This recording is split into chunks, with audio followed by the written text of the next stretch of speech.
Farmer.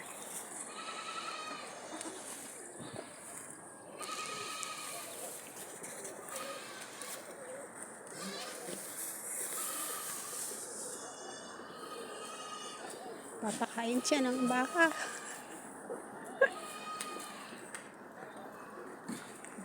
Kainan time.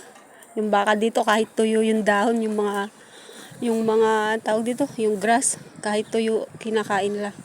'Di ba sa atin sa Pilipinas, ang kinakain lang yung mura na ano. Ohohohoy.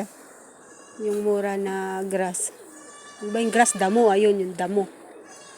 Yung mura ba? Dito tawag dito tuyo na, tsaka lang nila pinapakain. Kahit yung mga kambing, ang pinapakain nilang ano yung tuyo na, yung damo.